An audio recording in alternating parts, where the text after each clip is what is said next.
30-day challenge, BBBE, nothing but beef, butter, bacon, and eggs for 30 days. I was really wanting to fix my hair and wear makeup for whatever video I did next.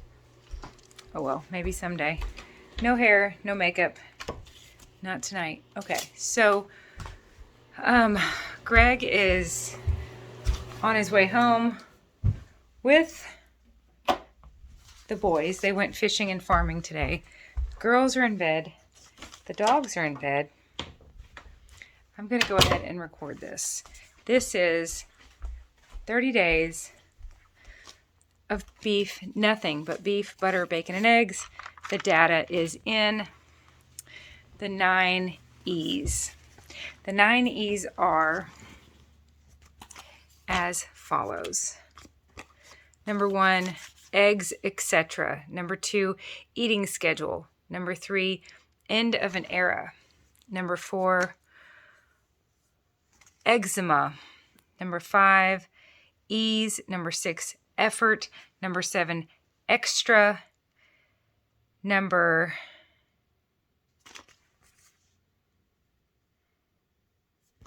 mind, there's 10. Number 8, energy. Number 9, excitement. And number 10, exercise. Okay, number 1, eggs, etc. Beef, butter, bacon, and eggs. The data is in. I sat in bed the other night and scribbled all this out. Greg and I were cracking up. I was cracking up. Burger patties, butter, eggs, bacon. So beef, and then all these types of steak down here. Here's how it broke down. In 30 days, I ate, and this is a rough, well, it's an estimate, but it's pretty close, because normally, like burger patties, I would write down how many. A couple days, I didn't write down how many. I just wrote burgers, so I probably had 3. I don't think I ever had 2. I rarely had 4 full patties. Okay, burger patties. Anyways, I just made my best guess if I didn't write the number. In 30 days, I ate 57 burger patties, 19 tablespoons of butter, 79 eggs, 84 slices of bacon, 4 sirloin steaks, 2 filet mignons, 6.5 T-bones, 11 ribeyes, 5 3/4 pounds of just ground beef, 8 bowls of roast, and 12 hot dogs. In those 30 days, I ate in a 6-hour window, allowing myself to fast for 18 hours the overwhelming majority of the time. 2 times I had bonus meals in the evening. And 3 times I really struggled with cravings. You guys, this data is kind of mind-boggling to me. Number 1, I've never actually known what all I ate over the course of a month, which on any other diet plan would be really, really difficult to keep track of and categorize it like this. Number 2, 3 times in 30 days dealing with cravings. That's amazing and awesome. And I dealt with them by, I just made my way through it, or I reflected and analyzed why I thought I was craving, probably because I was throwing a birthday party for Mary and wanting to eat her cake and cookies. But I know one of those bonus meals was giving myself a bunch of bacon instead of a bunch of cake. Okay, so that's number 1. That is the eggs, etc. Number 2, eating schedule. I felt better than ever on this journey when I was doing the 18-hour fasting window. That has gotten a little blurry the past week or so, and I just think I felt better. I think I felt my very best when I would really stick to that and give myself that many hours to let everything settle and get really, really good and hungry again. Number 3, end of an era. TMI, TMD, too much data. I don't really want data unless I'm going to do something with it, and sometimes all I do with it is enjoy it. Data that I don't want is how much I weigh on the scale. I can tell you before I started this beef, butter, bacon, and eggs, these little shirts were getting tight, and I was not wearing my jeans. They were uncomfortably tight. Now they fit well. In any other diet scenario, that would mean that I would probably have lost 5 or 10 pounds. I don't know, somewhere in that range, 6, 7, 8 pounds to get back into some jeans. I don't care what that scale says. It is, at this point, arbitrary, obsolete, irrelevant, because I know that my body composition is changing. All I'm eating, we are what we eat, right? All I'm eating is animal product. All I'm eating is muscle, tissue, protein, fat, even the connective tissues and the cartilage and the collagen. And I know on a cellular level I'm building my body, and I am encouraged when I look in the mirror and I see room for improvement. I was talking to my kids this morning, though, on our way to church, telling them about Psalm 23, the Lord is my shepherd and I shall not want. And I want to make sure that while it would be nice to have this, that, or the other, I want to make sure I'm very content with right where I am and exactly what I have. I'm looking forward to reading this little book called The Red Sea Rules. It's a little bitty book, and one of the rules, it says if God led you into it, he will. The same God that led you in will lead you out. And one of them is to basically trust that you're right where you're supposed to be. So without always wanting to lose a little more or tighten a little here, it's just without, you know what?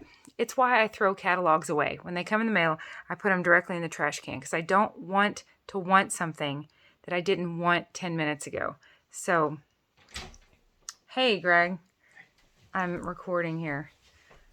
All right. All right.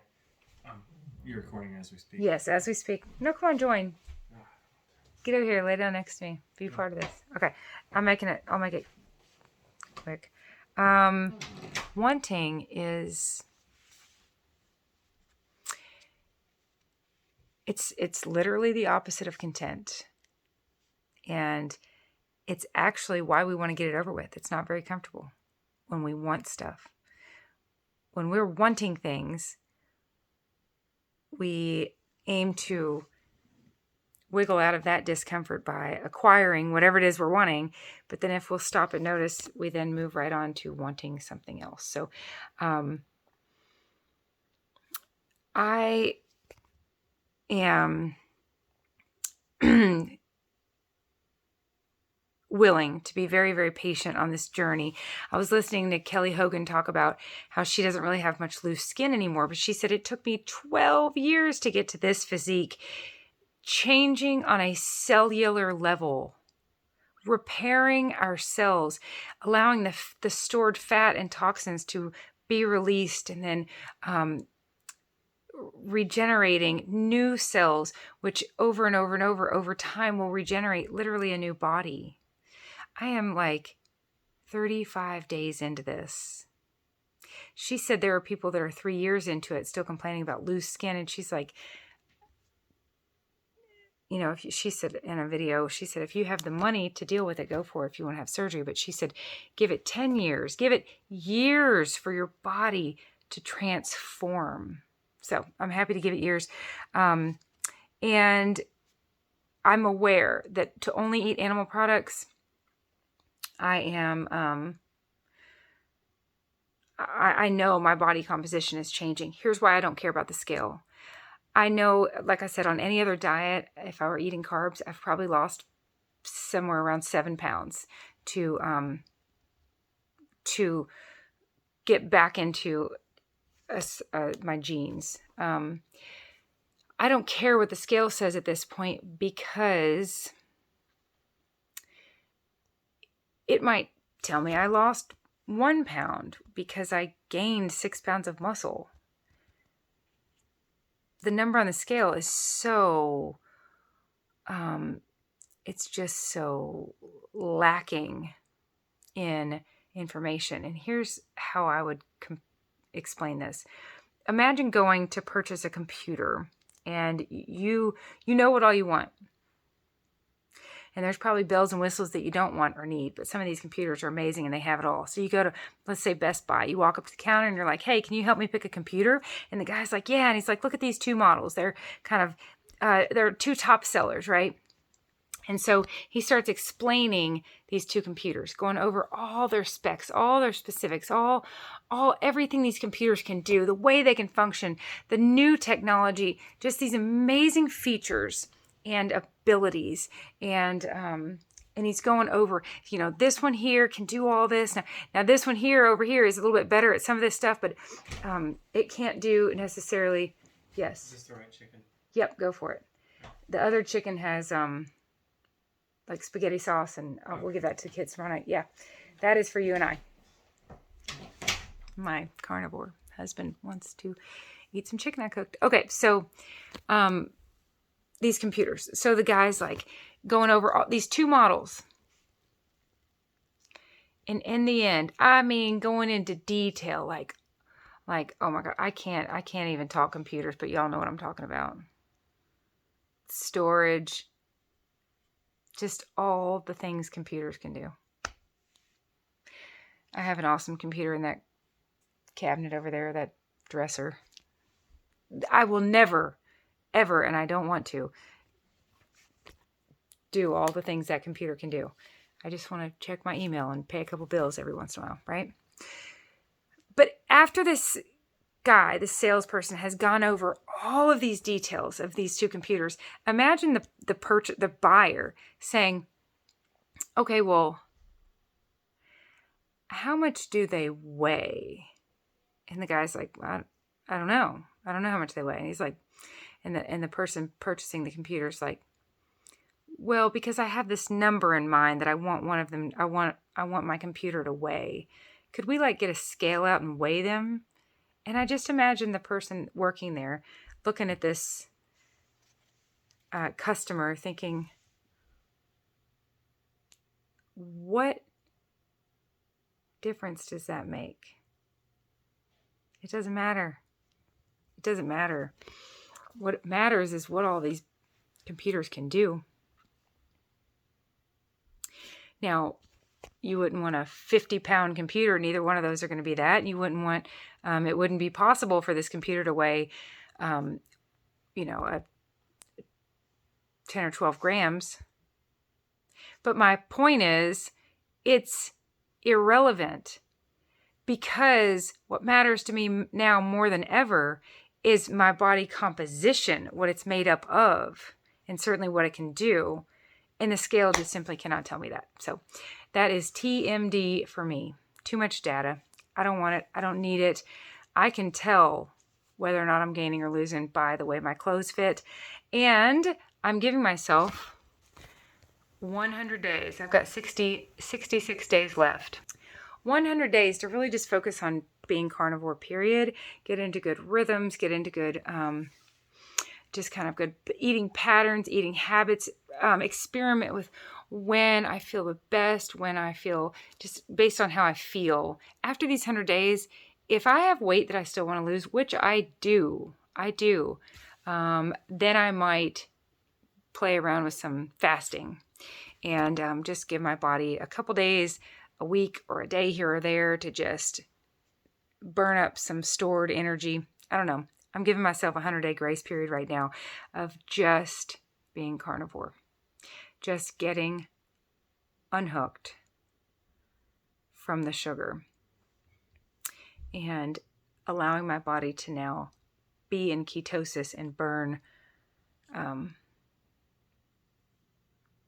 fat for fuel instead of carbohydrates. So end of an era. I've got all this data. The data I don't have is what that scale says, because like I said, it cannot tell me any more than literally how much I weigh. It cannot tell me what I'm made up of. And that matters. That matters a lot. I could get to my goal weight which I almost did several months ago, and look in the mirror and see clearly this is not, I was losing lean mass. I was skeletal. I could remove limbs and get to my goal weight.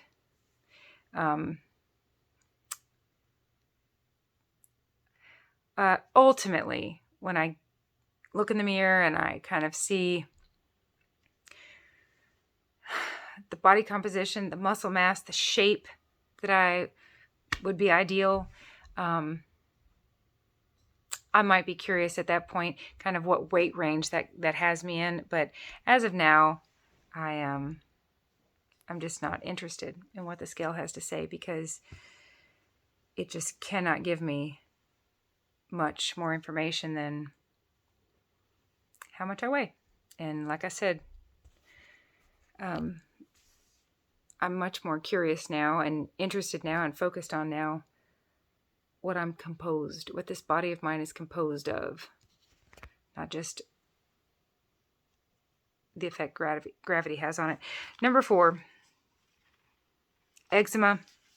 The eczema's come and gone, but it's a whole lot better than it was, and it seems good lately. I don't know if it's pork. I don't know if it's environmental. I don't know if it's dish soap or shampoo or what, but it has gotten a lot better. It was really, really bad. And then I started carnivore and it got a whole lot better. Now it just is kind of very minimal. It's better. It's not gone, but it's better. Again, I'm 35 days into this, and I hear everybody say, give it 6 months, give it 9 months, give it time, I'll give it more time. Number 5, ease. This has an ease to it. It's very, very simple. I was so excited today to go to Logan's and get some ribs with no sauce in a big bowl of loaded baked potato with no potato. It was so good. I put salt all over those ribs and dipped them in my bowl of sour cream, butter, cheese, and bacon. It was so delicious. I had 3 of my little kids with me, and we just feasted. I came home, took a nap. I did not eat again. I'm still not hungry. I just ate once a day. I just ate once today. So it's just very, very simple. For anybody that's like me that has dieted for years, for decades, imagine just eating and it's so delicious. And then you're not hungry again for hours and hours. I put the girls to bed and thought about going in the kitchen and eating tonight, but I'm not hungry. I'm literally not hungry. And so I thought, no, I'm just not going to do that. It's really that simple. This has an ease to it. That's E number 5. This really has a simplicity to it that my brain and my body and I'm just really enjoying and appreciating the ease to it. By the way, that is another bit of data of my 30 days. 5 of those days were OMAD. I only ate once that day. I must have had a big enough meal, or I had a stomach bug or something like that, and I just ate 1 meal that day. Number 6, effort. This takes a little bit of effort to bypass and navigate cravings, but the effort does not compare to the effort I used to put in when I was eating either a standard American diet, or even a version of that SAD diet where I was weighing and measuring everything and drinking a gallon of water a day. It was so much effort to manage hunger and manage cravings. And Cassie, if you're listening, I earned 1,200 tallies over the course of I don't even know how long, but I was coming up with these creative behavioral solutions. Hi, Franklin. You get in the shower? Yep. I'm videotaping you right now. No, I am not. I'm not. Hey, will you shut that door? He's in his underwear. He doesn't seem to care. Do you want me to videotape you and show the world? Okay, shut that door, please. One of these days we're gonna have 4 bathrooms. Right now we just have 1, so lots of traffic. Okay, so I was managing hunger. It took a lot of effort. I was drinking a gallon of water a day to flush all the water I was retaining and just manage hunger. This does take a little bit of effort. It definitely takes effort as far as having meat around to cook, but thank you, Susan Miller, for my air fryer, because now I can have frozen food, frozen steaks, and in minutes be eating a delicious meal. Number 7, extra. I thought I was going to kind of roll right into another beef, butter, bacon, and eggs. I don't know that I will. I don't know that I will right away anytime soon. I don't know. Maybe, I don't know. It just doesn't seem necessary. The ribs were really, really good today. I've got shrimp in the freezer. I've got chicken that's cooked. I've got lots beyond beef, butter, bacon, and eggs that I could eat that I'm looking forward to eating. I've already started going crazy on cheese again. So, well, yesterday I did. I'll want to keep a watch on that so that I don't get like just hooked back on cheese. Cheese is very addictive with the casein and the casomorphin. But I was gonna, and I still might. I'm just kind of letting myself have a little time right now to assess if I want to do beef, butter, bacon, and eggs again. I really liked the simplicity of it. Just it was 4 things to eat, and I didn't eat. I've said several times on these carnivlogs, I don't have to be very hungry to eat cheese or chicken or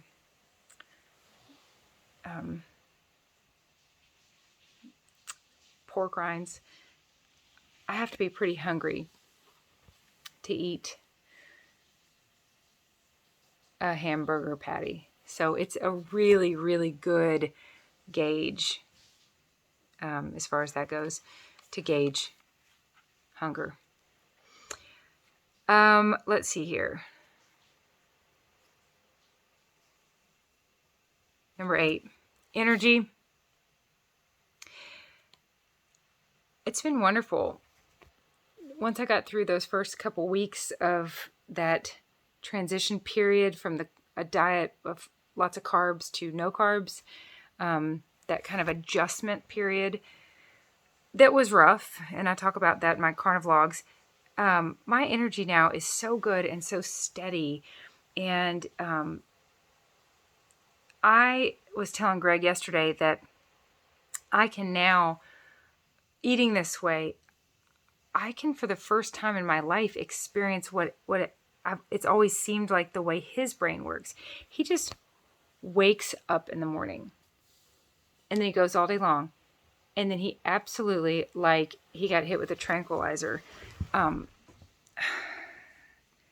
falls asleep at night. The chemicals in his brain are that's just how his brain operates. And when I eat this way, I get to experience that, where a friend of mine used to say, oh, you hatch, where you like wake up slowly and you gradually wake up and you gradually wake up and you're not really awake until about noon, and then you're awake and you're up and you're at it and you can go and go and go, and then you can kind of get a second wind at night. There are no second winds. There are no second winds on this. So it's been really wonderful. I just wake up in the morning. I sleep really deep and sound throughout the night, and then my alarm goes off and I'm awake, like fully awake.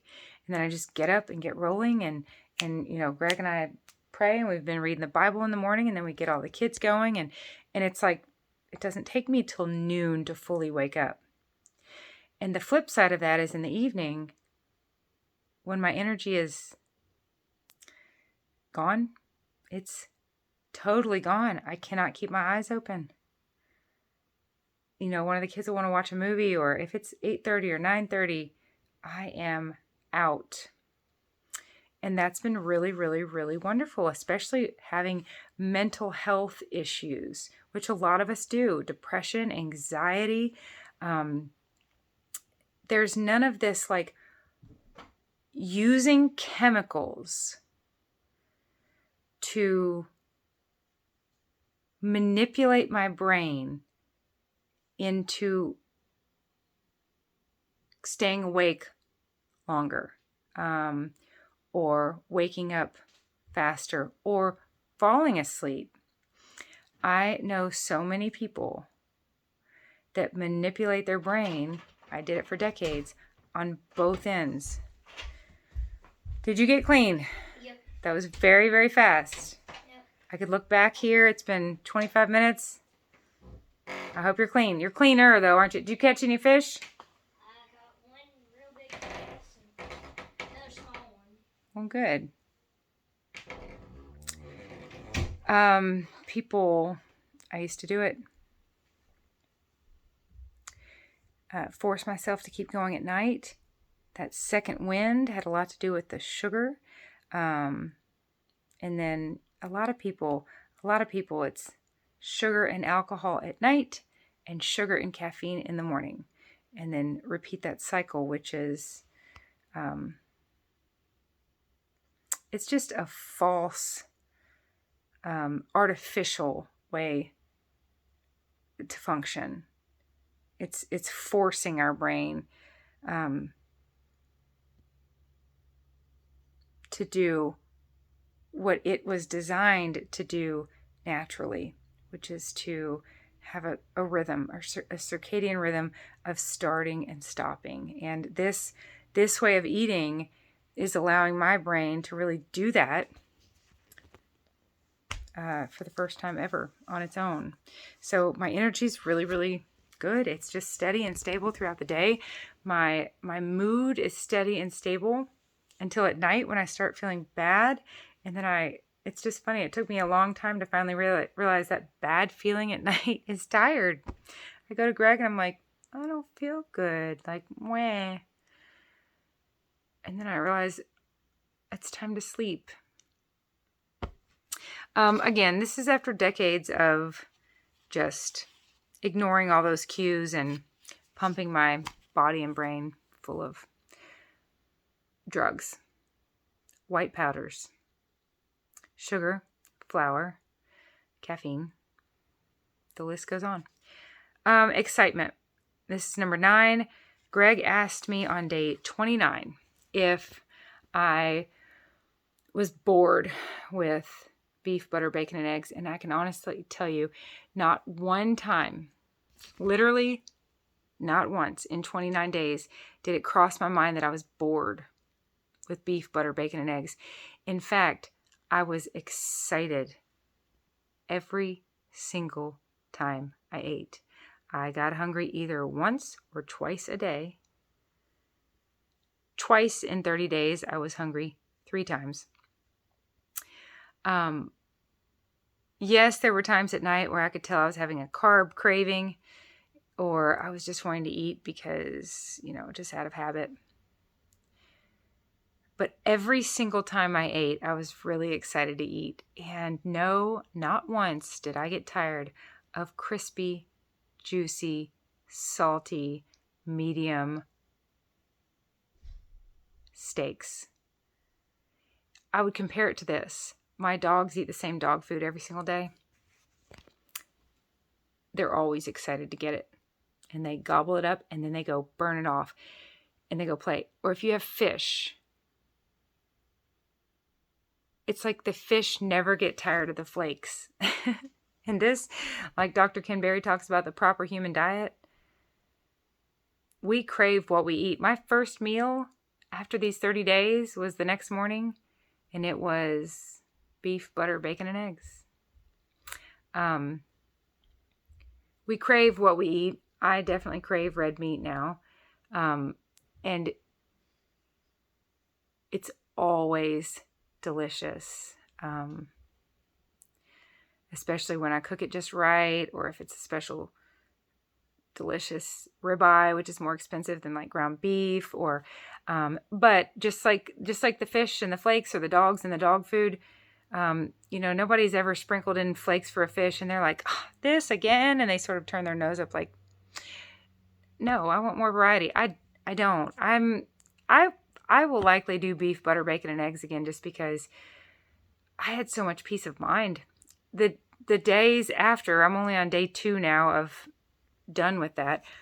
And it's I'm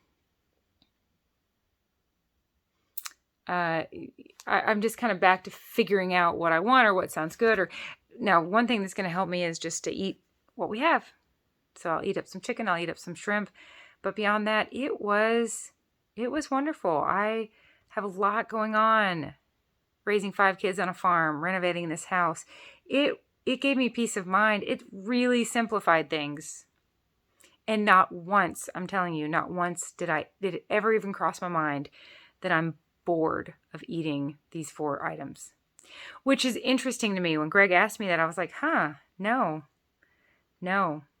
I sat down to a big plate of steak with my fork and my knife and my salt shaker like I hadn't eaten in a week every time. I was so excited to eat that steak. So I never did get bored. And then the final, number 10, is exercise. I'm still going to give myself these 100 days to just acclimate, just be patient with myself and my body and adjust and accommodate and assimilate all this new information. I'm still listening. I'm still adding to my carnivore playlist. I'm still listening to all these carnivore videos, hearing people's experiences, reinforcing some of the things that I've learned over the past couple months. And I'm not in any hurry, but I think once my body is really accustomed to fueling this way, I might be ready for more physical activity. I very much enjoy these hot summer days or these hot spring days, going outside and working, and I just feel so good. Like, we get rid of toxins through our pee, poo, and sweat. It just feels so good to get outside and sweat and burn calories and build muscle and get that vitamin D. Maybe I'll hit the gym. Maybe I'll just be more active with the kids. They get out of school Wednesday and we can start going on bike rides and swimming. And I bought myself a nice jump rope, and I have this like little half balloon ball thing that I can do if I want to do some exercises. I don't know. I'm not headed back to the gym anytime soon because, again, I just want to let myself ease into this new way of operating. That's it. That's my 30 days, my reflection basically over these past 30 days. Everything we do, every which way we do it, is going to have pros and cons. This has cons. I